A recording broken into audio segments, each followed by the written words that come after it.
We interact with doors, windows, and deadbolts every single day. We pull them shut, listen for the click of the lock, and walk away. It is a fragile barrier, but we trust it implicitly. This is a standard high school hallway. Blue metal lockers, linoleum floors, and an ordinary classroom door. It's Friday afternoon, 7th period, and a calculus class is inside playing trivia games, just waiting for the final bell. In this Springfield, Oregon neighborhood, the setting is just as quiet. A mother and her daughter are sitting on their front porch late at night, watching a heavy rainstorm move through the streets. Then there is the isolation of this A-frame cabin. It is buried deep within a dark green forest, miles from the nearest neighbor, a place specifically chosen for its silence. Despite the different settings, everyone inside shares the same assumption, that these structures provide an inherent layer of protection. We treat four walls as a guarantee that the outside world cannot reach us. That assumption vanishes the moment an anomaly appears. In that calculus classroom, the trivia game is cut short by the dean's voice over the loudspeaker. He sounds frantic as he tells the teachers this is not a drill and to go into immediate lockdown. For the family on the porch, the shift is visual. A man in an oversized yellow raincoat appears in the middle of the road. He walks through the pouring rain and stops perfectly still right next to their driveway garbage cans. At the cabin, the silence is broken at 11 p.m. by a sudden, heavy knock on the wooden front door. The renter turns on the porch light to see a man in a business suit with slicked back hair. He claims to be looking for his girlfriend, but his voice is entirely flat, and he keeps repeating that he needs to hide inside. In each case, the brain stops processing the routine of the day and locks onto a single realization: the barrier is officially being tested. Safety is a network of options: phone calls, escape routes, and visibility. When a threat arrives, those options are dismantled. In the school, the building removes an option when the district remote cuts all power. The students are suddenly sitting in a total blackout. In the house, the mother loses her primary lifeline as she rushes the kids into the bathroom to hide. She realizes she can't find her BlackBerry. In the dark, her ability to call for help is gone. At the cabin, the intruder attacks the victim's anonymity.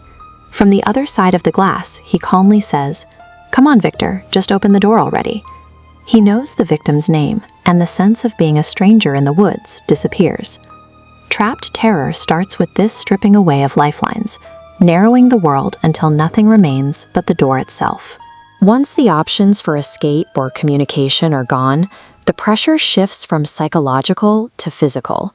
A man's voice echoes through the dark school hallway, screaming death threats and slamming against the metal lockers. Then, the pounding moves directly to the classroom door. The handle shakes as he yells for the students to open up. At the house, the man in the rain jacket begins relentlessly banging on the front door. The family cowers on the bathroom floor in the dark, listening to the wood strain under the impact. The cabin intruder stops pounding on the wood and begins to laugh. He leans forward, pressing his face and hands directly against the window glass, staring into the room from just inches away. Every second feels like an hour. You are forced to stare at a few inches of wood or glass, knowing your survival depends entirely on its structural integrity. Eventually, the intruders move on. The pounding stops and the silence returns. But the end of the noise doesn't mean the danger was an exaggeration.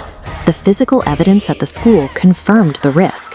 A night janitor later found the man asleep in a storage closet, carrying this .44 Magnum. The classroom door was the only thing that kept that weapon in the hallway. For the family in Oregon, the breach happened weeks later. They woke up to find their front door standing wide open and a large hole cut through their window screen. Someone had been inside while they were asleep. The intruder walked right up to their bed and stole a vase of cash from the nightstand. At the cabin, the police found the intruder's final act in the driveway. Every single tire on Victor's car had been slashed and deflated, ensuring he couldn't leave the woods. These details validate the panic felt during the lockdown. The threats were real, and the barriers were the only reason the victim survived. This leaves behind a permanent breach, a change in how you perceive your own home or workspace. Once you have felt an active threat testing your physical defenses, the casual assumption of safety is gone. You no longer see a door as a wall. You see it as a variable. Every locked door you sit behind is a purely mechanical defense. It's a thin barrier, waiting to see if it's strong enough to hold.